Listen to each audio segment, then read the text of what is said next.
Bismillahirrahmanirrahim. Alhamdulillahirabbil alamin wassalatu wassalamu ala asyrafil anbiya'i wal mursalin wa ala alihi wa ashabihi ajma'in.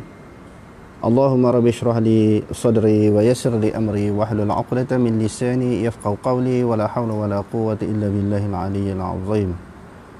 Allahumma la sahla illa ma ja'altahu sahla wa anta taj'alul huzna in syi'ta sahla. Rabbi yassir wa la tu'assir wa atmim bil khair, amma ba'. InsyaAllah pada malam ini kita akan membahaskan satu tajuk khusus, iaitu irsalus thawab ilal mauta, mengutus pahala kepada si mati. Jadi kita tawakuf dulu pengajian kita, kerana sehari dua ni banyak orang duk post pahala kepada si mati ini. Maka sahabat-sahabat minta saya supaya saya bincangkan isu ini. Dekat-dekat Ramadan ni kan, orang buat baca Quran, sedekah kepada orang yang mati. Bahkan sebahagian daripada mereka itu menggunakan bayaran. Di sini kita nak membincangkan tentang pandangan-pandangan yang dikemukakan oleh para ulama. Yang pertama, tentang sampai ataupun tidak pahala yang disedekahkan oleh orang yang hidup ini kepada si mati. Yang kedua, ini tidak termasuk orang buat kenduri arwah. Sebab saya dah bahaskan banyak kali, 4 mazhab mengatakan makruh, bid'ah yang mungkar mengadakan kenduri arwah. Yang tu tak termasuk yang tu. Yang tu memang tidak ada di dalam agama buat kenduri arwah ini. Itu sepakat 4 mazhab. Yang ketiga, perbahasan ini iaitu tentang mengambil upah. Orang yang baca Quran, dia ambil upah. Hasil daripada upah itulah, hasil daripada bacaan Quran dengan mengambil upah tu, dia sedekah pahala pada si mati. Yang ini disebut di dalam Kashful Lisam, bahawa orang yang mengambil upah lalu dia baca Quran untuk disedekahkan kepada si mati, bahawa bacaan dia tak dapat pahala. Bagi dia tak dapat pahala, tetapi bagi si mati dapat pahala. Sebab si mati tidak bertanggungjawab apa yang niat yang ada kepada si pembaca. Jadi kalau orang baca Quran kerana mengambil upah, lalu hadiahnya pahala itu disedekahkan kepada si mati, di dalam mazhab Syafi'i sebagaimana yang disebut di dalam Kashful Lisam, maka pahala sampai kepada si mati. Orang yang baca Quran kerana mengambil upah, dia sendiri tak dapat pahala bagi dia. Ini kan banyak kan sekolah-sekolah agama buat, sebahagian daripada pondok-pondok buat, isi borang satu roh ni berapa bayaran. Ada yang tak RM50, RM10, RM100. Oh, dia ada tahap kelas pula. Roh-roh manusia ni, roh orang ni, orang awam mungkin RM20 kot. Orang-orang besar-besar, orang kaya-kaya, orang yang hebat-hebat, roh dia RM100. Inilah suatu perkara yang perlu kita bahaskan, kita bentangkan. Benda ini tidak ada di dalam agama, mengambil upah ni untuk baca Quran. Yang ulama bahaskan, kalau baca secara sukarela, zikir secara sukarela, lalu diniatkan pahala itu kepada si mati, yang ni sampai ke tak sampai, insya-Allah kita akan bahaskan pada malam ini. Yang orang buat sekarang ni mengambil upah. Dia mengambil upah baca Quran kepada si mati, itu memang tak ada di dalam agama. Okey, kita masuk kepada perbahasan dan perbincangannya. Khilaful ulama'i. Jadi kata khilaf ulama di dalam di dalam menyampaikan pahala kepada si mati ini sampai tak sampai, maka berlaku khilaf daripada kalangan ulama. Tuan-tuan boleh baca kitab Tawdihul Ahkam, syarah kepada Bulughul Maram. Dia kata di sini, al-qurbul lati tuhda ilal mayyiti. Dia kata sesuatu amalan yang dapat menghampirkan, mentakarubkan diri kepada Allah Subhanahu wa taala, dihadiahkan kepada si mati. Awil hayyi, ataupun orang yang hidup. Baca Quran ke, zikir kan, sedekah kepada orang yang hidup. Sampai tak sampai pahala? Ala naw'aini. Dia kata terbahagi kepada dua. Terbahagi kepada dua pendapat, sampai tak sampai. Yang pertamanya dipanggil muttafaqun alaihi. Maknanya ala naw'aini muttafaqin alaihi. Dia yang pertamanya sepakat atasnya, wa mukhtalafin. Benda yang dikhilafkan fihi padanya. Dia ada dua pendapat. Pendapat yang pertama, ada ulama sepakat tentang sampai. Yang pertama, Perbahasan yang pertama, ada amalan-amalan yang tertentu yang dilakukan oleh seseorang, dia sampai kepada si mati, ini sepakat ulama. Dan yang kedua, ada amalan-amalan yang dilakukan oleh orang yang hidup, disedekahkan ataupun dihadiahkan kepada si mati, ini khilaf ulama. Bab yang kedua, khilaf ulama. Okey, kita tengok yang sepakat dulu apa dia. Yang pertama, yang ulama kata sepakat, kalau buat benda ni, niat pahala kepada si mati sampai. Yang pertama, ad-du'a'u wal istighfaru. Kita berdoa kepada si mati dan juga beristighfar kepada si mati, maka sampai. Wa daliluhu, dalilnya qauluhu ta'ala, firman Allah Subhanahu wa ta'ala, walladzina ja'u min ba'dihim, dan orang-orang yang datang selepas daripada mereka. Selepas daripada mereka maknanya selepas orang yang datang kemudian, selepas daripada orang yang mati, generasi yang kemudian. Yaquluna, mereka berkata, yakni mereka berdoa, Rabbana ighfir lana, ya Tuhan kami, ampunlah bagi kami, wa li ikhwanina alladzina sabaquna bil iman, dan juga saudara-saudara kami yang terdahulu daripada kami tentang keimanan. Maknanya orang dulu-dulu yang mati dulu daripada kita. Jadi doa ini, ayat ini menceritakan bahawa doa dan juga minta ampun kepada si mati, orang yang mati dulu daripada kita, maka sampai berdasarkan kepada ayat ini. Ini sepakat dalam semua mazhab. Sepakat dalam semua mazhab. Yang kedua, yang kata sampai juga sedekah pahala kepada si mati, as-sadaqatu, iaitu sedekah. Lima jaa fil Bukhari, iaitu hadis yang datang di dalam Sahih Bukhari, hadis yang ke-100, 1388.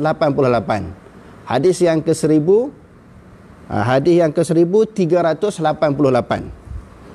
Dan juga hadis yang diriwayatkan oleh Muslim 1004. An Aisyah radhiyallahu anha, daripada Aisyah radhiyallahu anha, anna Sa'd bin Ubadah. Sa'ad bin Ubadah ni, dia kata kepada Rasulullah, ya Rasulullah, inna ummi iftulitat nafsuha, sesungguhnya ibu aku telah meninggal dunia, walam tusi, dia tidak mewasiatkan. Ada orang sebelum meninggal dunia dia wasiatkan supaya buat sesuatu perkara, dan wasiat ini memang disebut dalam Al-Quran. Apabila seorang itu hadir kematian, digalakkan supaya dia berwasiat. Tetapi ibu dia ini, ibu seorang sahabat ni kata ibu dia tak sempat wasiat. Dia kata walam tusi falaha ajrun, adakah bagi dia pahala in tasaddaqtu anha, kalau aku bersedekah untuk dia. Qala na'am, Rasulullah kata ya. Maknanya kita ada duit, anak ni ke siapa-siapa ke, kaum kerabat ke, kita sedekah daripada harta benda kita, wang ringgit ke, apa sahaja ke, kita sedekahkan, niat pahala sedekah itu kepada si mati, maka sedekah juga sampai. Yang sepakat ulama kata sampai. Yang ketiga, yang ulama sepakat juga kata sampai, al-hajju wal umratu, haji dan umrah, lima jaa fil Bukhari, kerana datang hadis Sahih Bukhari, hadis yang ke-1852, Ani bin Abbasin, daripada Ibnu Abbas, anna imra'atan min Juhainah qalat, sesungguhnya seorang wanita daripada Juhainah berkata, ya Rasulullah, wahai Rasulullah, inna ummi nazarat an tahujja wa lam tahujja hatta matat. Dia kata sesungguhnya ibu aku bernazar nak menunaikan haji, tetapi belum sempat dia menunaikan haji, maka dia meninggal dunia. Bila nazar, maka dah jadi wajib. Bila nazar haji itu dah wajib, bila bernazar pula lagilah dia jadi wajib.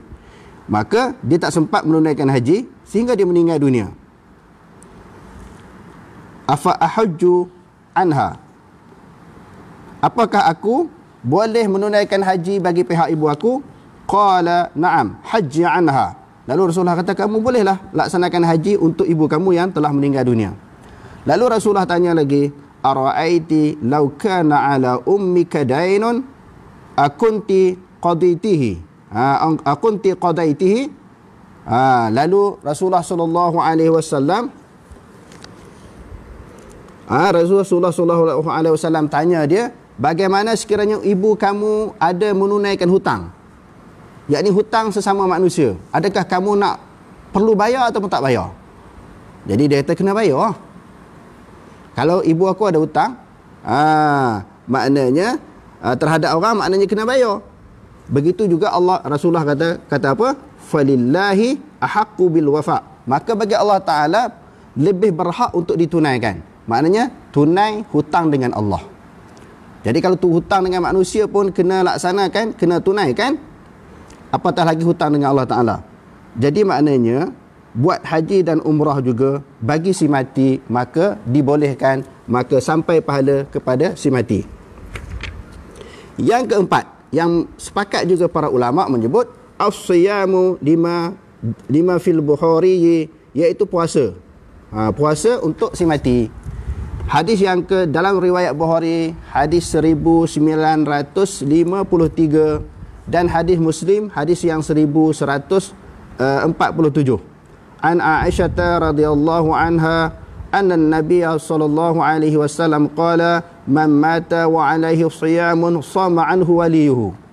Barang siapa yang meninggal dunia, dia ada meninggalkan puasa, maka puasa daripadanya oleh walinya. Walinya di sini ulama mentafsir kan sama ada yang menjaga. Yang menjaga si mati dulu, si mati sebelum dia meninggal dunia, dijaga, diurus oleh wali. Wali ni tak kira lah ayah ke ibu ke pak saudara ke sesiapa sahaja. Dan juga kaum qarabat juga termasuk di dalam maksud wali yang dihuraikan oleh ulama. Maknanya kaum qarabat boleh puasa, ganti puasa kepada orang yang telah meninggal dunia. Maka empat ini sepakat ulama. Kata sampai, saya sebut lagi, ya saya ulang balik. Doa dan istighfar yang pertama, yang kedua sedekah, yang ketiga haji dan umrah, yang keempat puasa. Jadi yang ni ulama tak berselisih. Yang disebut dalam kitab ini, dia kata ulama tak berselisih, kata sampai pahala kepada si mati. Qala Syekhul Islami ittafaqal a'immatul Islami ala tinfa'il mayyiti bid-du'a ilah. Dia kata Syekhul Islam Ibn Taymiyah kata sepakat para ulama tentang si mayat boleh mendapat manfaat daripada doa. Wa ma yu'malu anhu minal birri, dan sesuatu yang dilakukan daripadanya, yakni untuknya daripada apa-apa kebaikan. Apa kebaikan di sini termasuk empat perkara disebut tadi. Sebab tu al-birri di sini dengan ma'rifah. Maknanya kebaikan yang empat perkara tadi. Wa hadza mimma yu'lamu bid-darurati min dinil islami. Ini sesuatu perkara yang diketahui dengan darurah, yang senang faham. Yang tak perlu fikir panjang, bahas, cari dalil, cari hujah, tak perlu. Empat perkara ni semua orang faham. Maka sampai pahala kepada si mati. Wa qad dalla alaihi al-kitab was sunnah wal ijma'u. Kerana ini telah menunjukkan tentang masalah ini kitab Al-Quran, sunnah Nabi dan ijma' ulama. Faman khalafa dhalik, barang siapa yang khilaf, yang bercanggah dengan yang disebutkan tadi, yang kata sampai kana min ahli bid'ah, dia termasuk di dalam golongan ahli bid'ah. Kalau orang yang sanggah, ada orang sanggah empat perkara tadi, yang ulama sepakat kata sampai, tiba-tiba dia kata tak sampai, dia khilaf, maka dia termasuk di dalam ahli bid'ah. Walam yukhalif fi hadhihi al-ahadith as-sahihati as-sarihati man balaghathu. Dia kata tidak berbezalah, tidak bercanggah hadis-hadis yang sahih, yang juga sharih, yang terang akan sesiapa, bagi sesiapa yang sampai hadis ni kepada dia. Oleh sesiapa yang sampai hadis ini kepada dia, dia tak akan kata tak sampai. Dia tak akan sanggah, dia tak akan menentang. Kalau dia tahu hadis ni lah. Kalau dia tak tahu, dia sanggah lah. Biasanya orang duk lawan hukum ni kerana tak tahu Quran, dia tak tahu hadis. Wa innama khalafaha man lam tablughu. Maka orang yang duk sanggah kata tak sampai itu seseorang yang tak sampai kepadanya hadis-hadis yang sahih, dalil-dalil daripada kitab dan juga hadis-hadis yang sahih. Wa innama ikhtalafu fil ibadatil badaniyatil mahdhah, yang mereka berselisih pendapat tentang ibadat badani semata-mata, seperti sembahyang, sampai tak sampai sembahyang ni, wassalah wa tilawatul Quran, kas-salati wa tilawatil Quran, seperti sembahyang dan juga baca Quran. Yang tu khilaf. Sembahyang sunat, sedekah kepada si mati. Baca Quran, sedekah kepada si mati. Yang ni bab khilaf. Tadi sepakat, jadi kita nak baca khilaf. Kadang-kadang orang sebut, kenapa selalu membaca, membentangkan, membahaskan isu-isu khilaf? Sebenarnya, isu khilaf lah yang perlu kita bentangkan. Sangat penting untuk dibahaskan. Kerana, bila orang tak faham benda itu benda khilaf, maka akan jadilah orang Islam ni bertembung, berlaga, bertentangan, berkelahi, berbalah di antara satu sama lain kerana dia tak faham ada masalah, ada bab yang sepakat, ada bab khilaf. Bila khilaf, kita kena raikan. Bila khilaf, kita kena raikan. Okey. Okey, kita baca bab khilaf pula. Wa dhahaba al-Asani wa dhahaba al-Hanif wa dhahaba al-Hanafiyyah wal Hanabilah wal mutaakhir al-Syafi'iyyah wal Malikiyah ila wusuli thawabiha ila al-hayy wal mayyit min hayy ila al-mayyit wal hayy. Jadi ulama-ulama mutaakhirin daripada kalangan ulama Syafi'i dan juga ulama Maliki kata sampai pahala bacaan ataupun zikir daripada orang yang hidup kepada orang yang mati dan kepada orang yang hidup juga. Maknanya kita sedekah Quran kepada orang yang hidup pun sampai, kepada orang yang mati pun sampai. Ini pendapat pertama. Siapa dia ni? Iaitu ulama-ulama mutaakhirin daripada kalangan ulama Syafi'i dan juga ulama Maliki.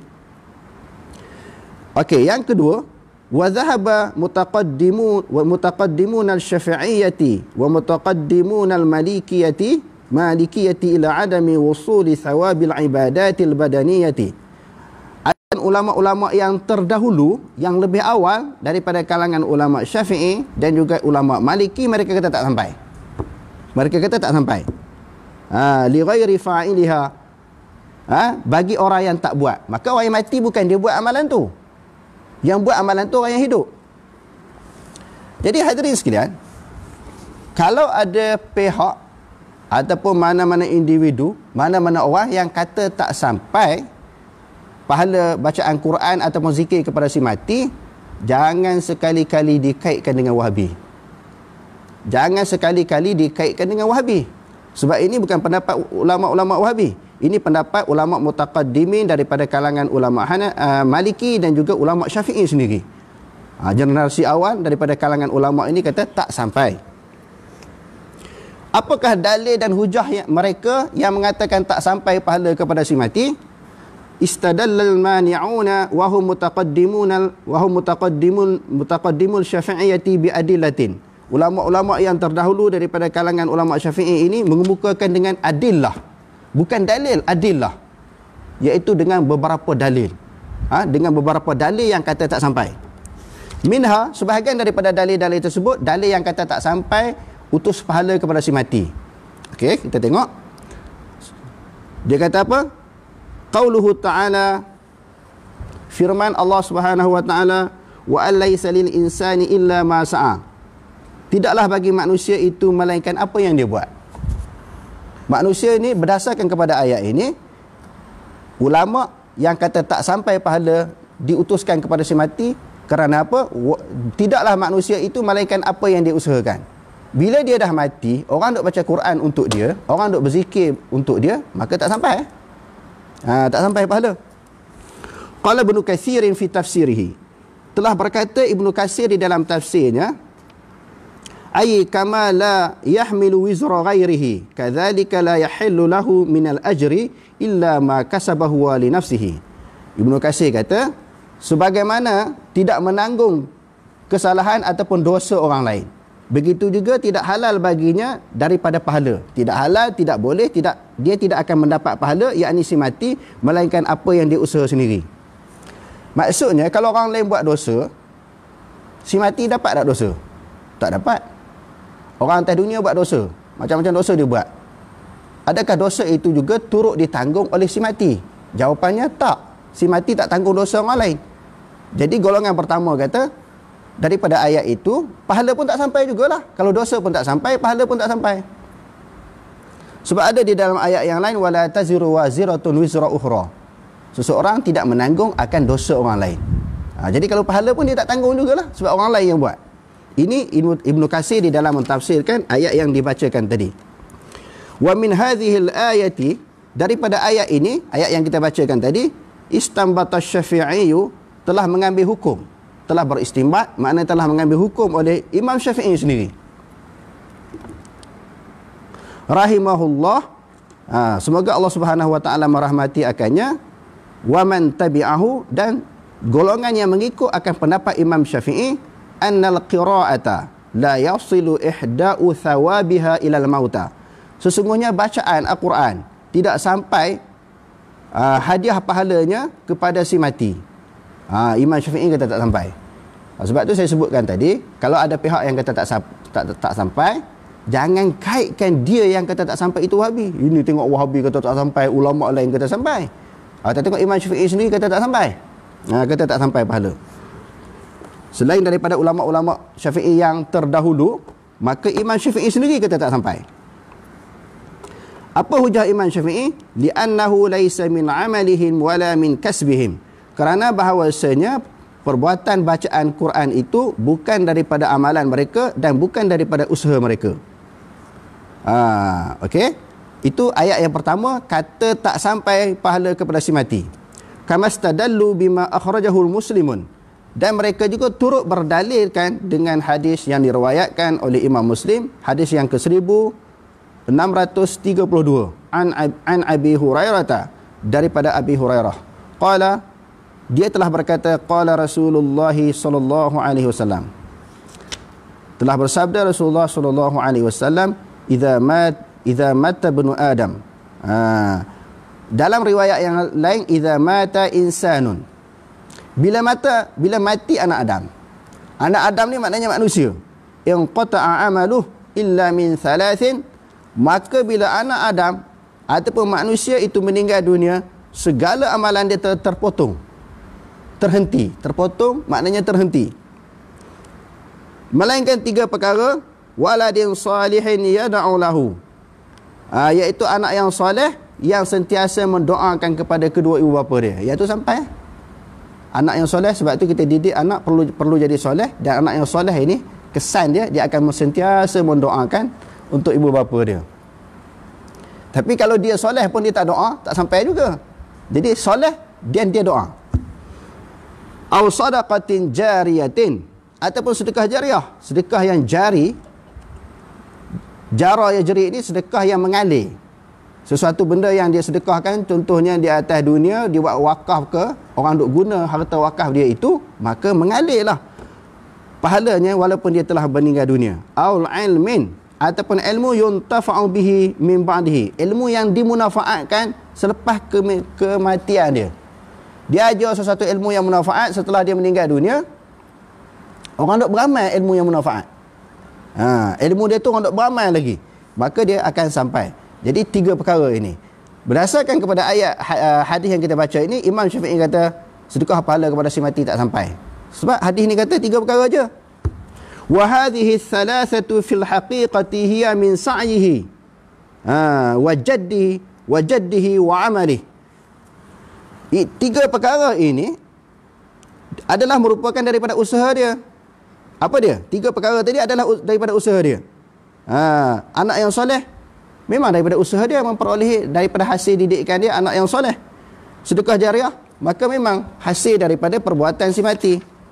Biasanya orang sedekah ni setelah si mati meninggalkan harta benda, lalu harta itu disedekahkan.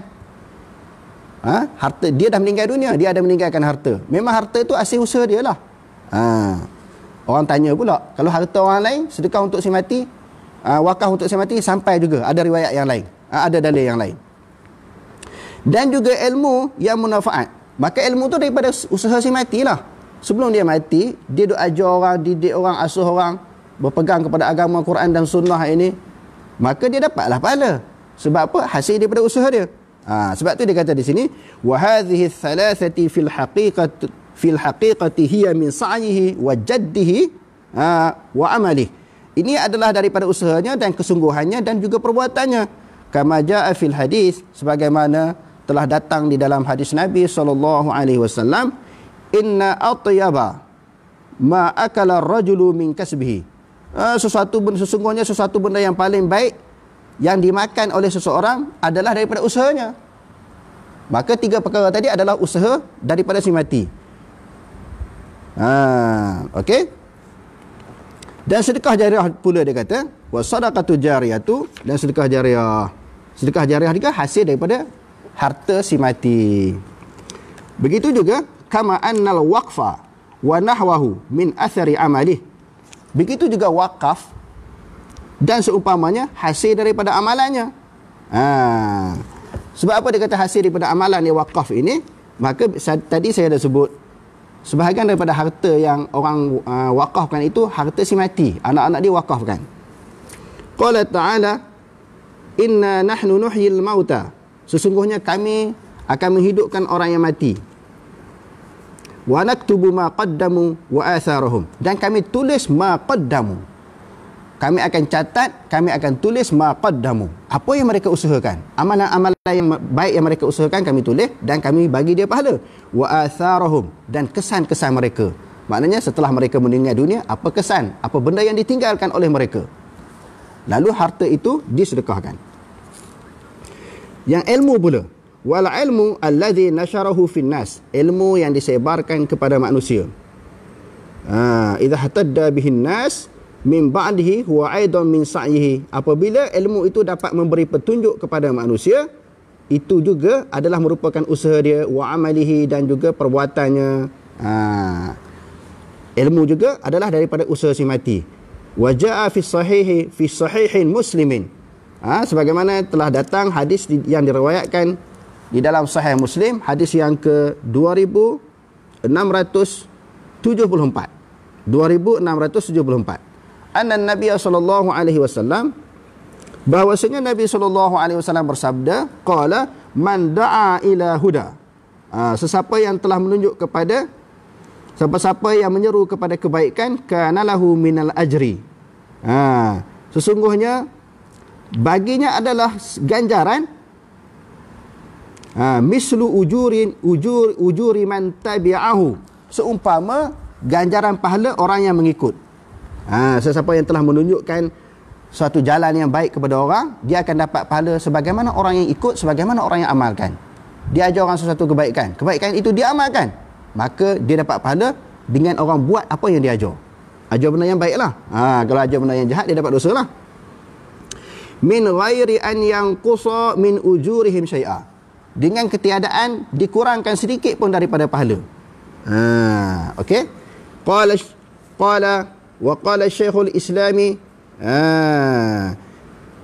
dia kata Ibnu Taimiyah telah berkata, Syekh Islam Ibnu Taimiyah, afdalul ibadati ma wafaqa hadiyan nabi sallallahu alaihi wasallam, seafdal ibadat adalah sesuatu yang ditunjukkan oleh Nabi, yang merupakan petunjuk Nabi sallallahu alaihi wasallam, wa hadiya ashabihi, dan juga petunjuk sahabat.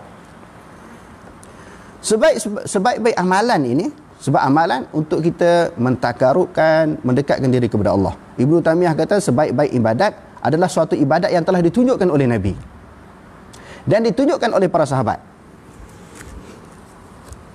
Jadi kita di bawah ni dia akan hurai tak? Hak sedekah pahala ni Nabi buat tak? Sahabat buat ke tak? Benda ni memang khilaf. Benda ni khilaf. Tetapi dia kata sebaik-baik perbuatan adalah perbuatan yang dilakukan oleh Nabi, petunjuk yang datang daripada Nabi dan petunjuk yang datang daripada para sahabat. Qala Ibnu Mas'udin, telah berkata Ibnu Mas'ud, man kana minkum mustannan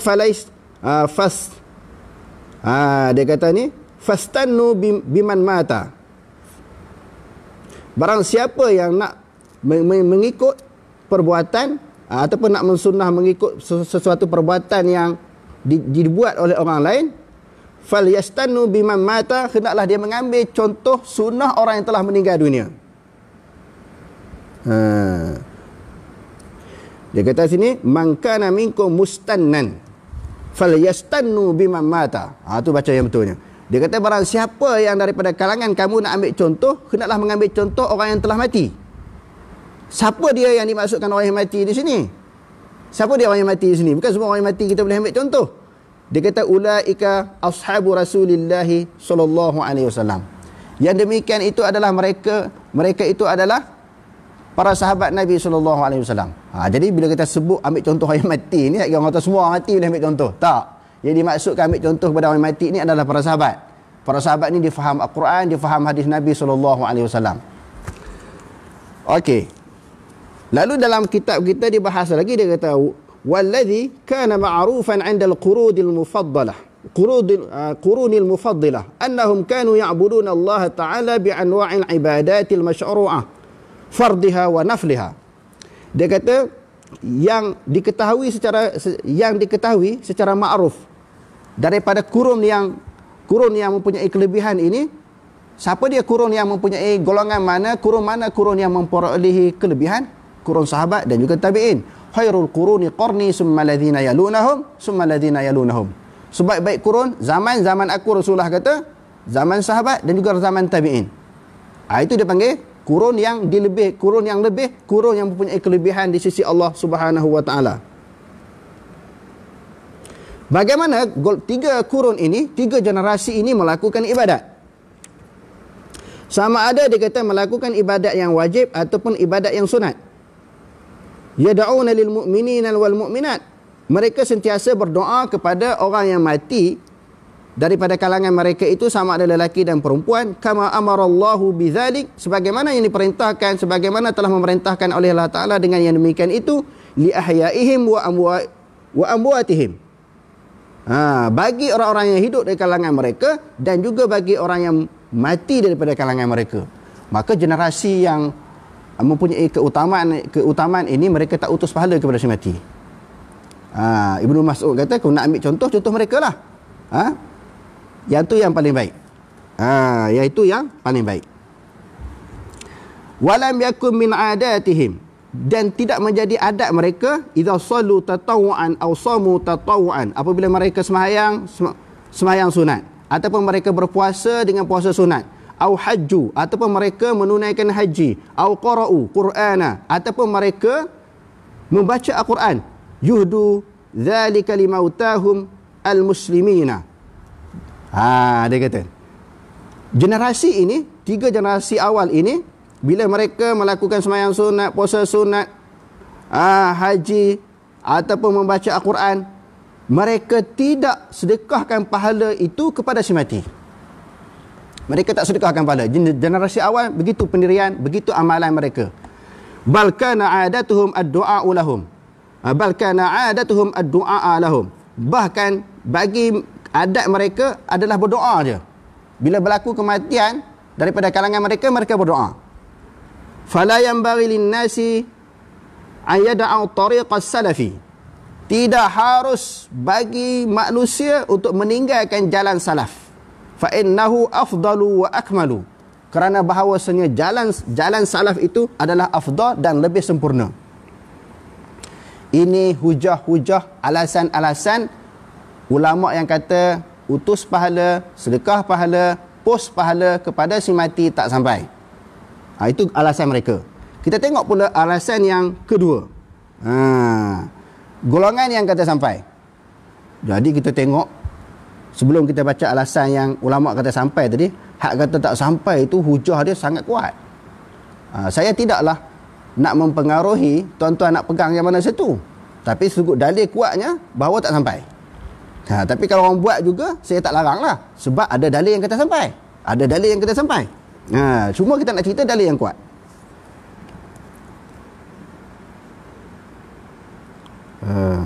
Wa amal fariqul ladzi yarawna wusul thawabil a'malil badaniyah. Adapun golongan yang kedua yang kata sampai pahala kepada si mati, sedekah pahala, utus pahala kepada si mati kata sampai, golongan yang kedua kata sampai. Fayaquluna, mereka berkata, minhum Ibnu Qudamah fil Mughni. Sebahagian mereka yang kata sampai itu Ibnu Qudamah dalam Mughni. Tuan-tuan boleh baca Mughni. Ulama besar di dalam mazhab Hambali kata sampai. Mughni ini lebih kurang macam Majmu' Imam Nawawi. Dalam ni dia kata sampai Ibnu Qudamah.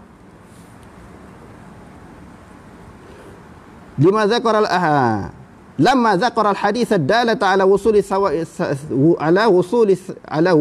ad-du'ai. Ketika dia membahaskan tentang hadis-hadis tentang sampainya pahala doa. wasadaqah, dan juga haji wa nahwiha. Ketika dia membahaskan hadis tersebut, dia kata amalan yang lain pun juga sampai. Wa hadza ahaditsus sahahun, hadis-hadis itu dia kata sahih.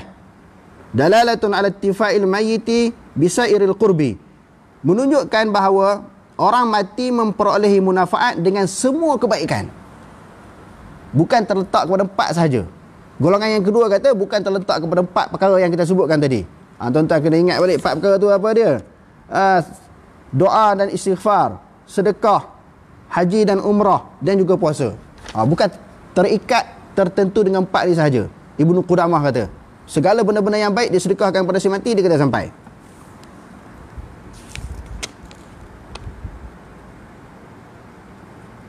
Lianna as-sawma wad-du'a wa-istighfara ibadatun badaniyah. Dia kata puasa, doa, istighfar adalah ibadat-ibadat jenis dinisbahkan kepada badan. Maknanya dilakukan oleh tubuh badan, bukan maliyah. Maliyah ni maknanya harta. Maka dia kata sampai. Wa qad awsalallahu naf'aha ilal mayyiti. Sesungguhnya telah menyampaikan oleh Allah Ta'ala pahalanya kepada si mati. Fakadzalika ma siwahu. Di sini bukan telah menyampaikan.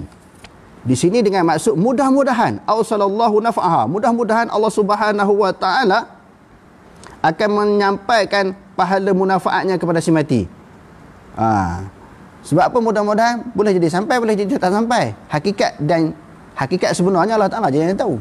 Cuma kita bahas di sudut hukum, di sudut dalil. Wa qala fi syarhi Zadul Ma'ad, fi syarhi Zad, maknanya sebagaimana yang disebut di dalam kitab syarah kepada Zadul Ma'ad wa ghairihi min kutubil Hanabilah, daripada kitab-kitab mazhab Hambali. Wa ayu qurbati min du'ain wa istighfarin wa salatin wa saumin wa hajjin wa qiraatin wa ghairi dhalika fa'alaha al-muslimun.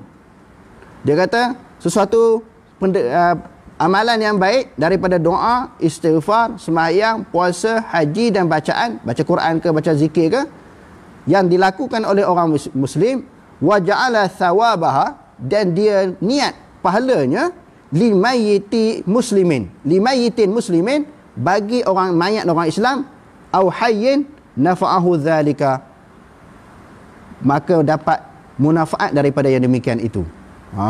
Dia kata tak tertentu kepada 4 perkara tadi. Wa qala al-Imam Ahmad, Imam Ahmad pula berkata, sahibul mazhab, pengasas mazhab, Imam Ahmad bin Hanbal ni pengasas mazhab. Dia kata al-mayyitu yasilu ilaihi kullu syai'in minal khairi linususi waridah fihi. Tengok, Imam Ahmad kata sampai.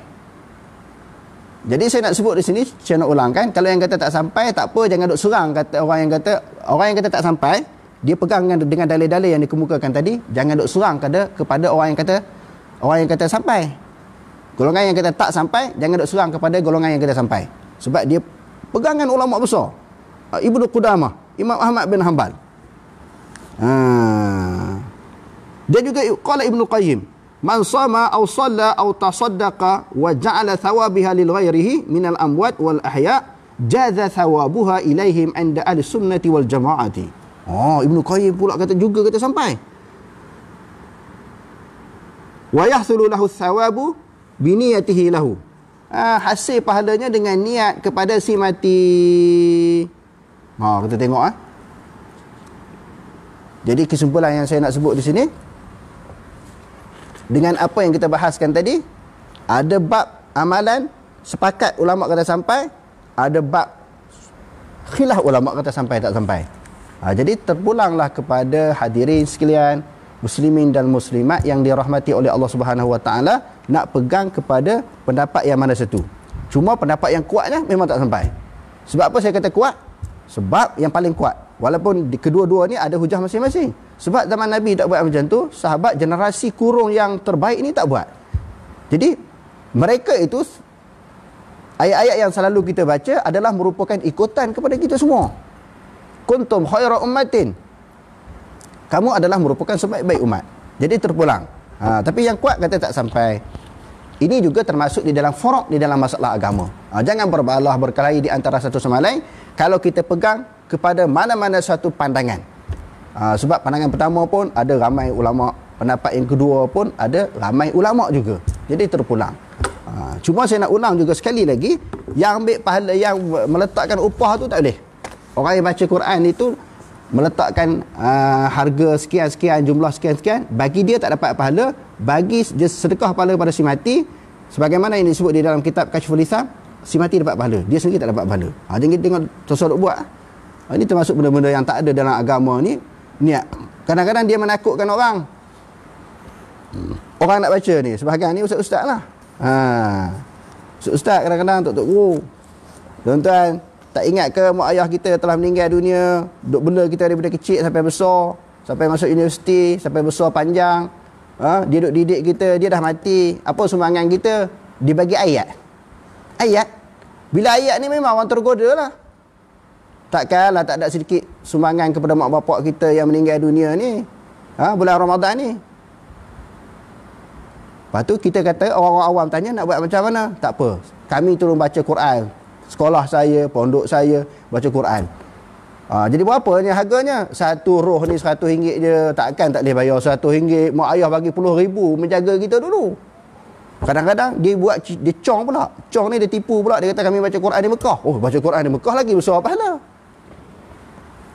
Memanglah baca Quran di Mekah besar pahala. Tapi bukan suruh baca Quran itu dengan ambil upah sedekah pada si mati. Jadi hak jenis cong-cong macam ni tuan-tuan jangan percaya. Kita cerita setakat khilaf je, sampai tak sampai. Kalau yang ambil upah ni memang tak ada dalam agama. Dalam mana-mana mazhab pun tak ada. Jadi sebenarnya dia bukan kesian kepada si mati. Dia nak kata dia nak buat ayat sebenarnya, tapi tak tergamak. Sebenarnya tolonglah saya, tak kesian kat saya, bagilah satu roh ni RM100 ke RM20 ke. Bukan satu roh ni sama dia punya nilai harganya. Ada yang RM20 pun ada, RM5 pun ada. Ada yang RM100, ada RM200. Jadi yang ni tak ada di dalam agama. Kalau dia buat ayat macam mana pun jangan percaya. Kalau betul-betul kita sayang kepada ibu bapa kita, kita nak pegang pendapat yang pertama kata tak sampai, banyak doa. Ini disebut dalam Quran kan. Dan hadis-hadis yang sahih suruh doa kepada Rabbi fili dzunubi wali walidayya warhamhuma kama rabbayani shaghira. Ini ayat Quran. Dan Nabi pun menggalakkan berdoa kepada kedua ibu bapa. Kalau dia pegang kepada pendapat yang kata sampai pahala utus kepada si mati, dia buat sendirilah. Anak ini buat sendiri. Apa dia? Baca Quran, zikir, dia buat sendiri. Kalau betul-betul dia sayang mak bapak dia, bukan dia suruh bayar duit dekat orang, lepas tu orang lain tolong baca. Jadi hak buat jenis upah-upah ni tak ada di dalam agama. Jadi wallahu alam, sekadar itu dulu. Wallah aqulu qali hadza wa astaghfirullahal azim li wa lakum. Wassalamualaikum warahmatullahi taala wabarakatuh. Ada juga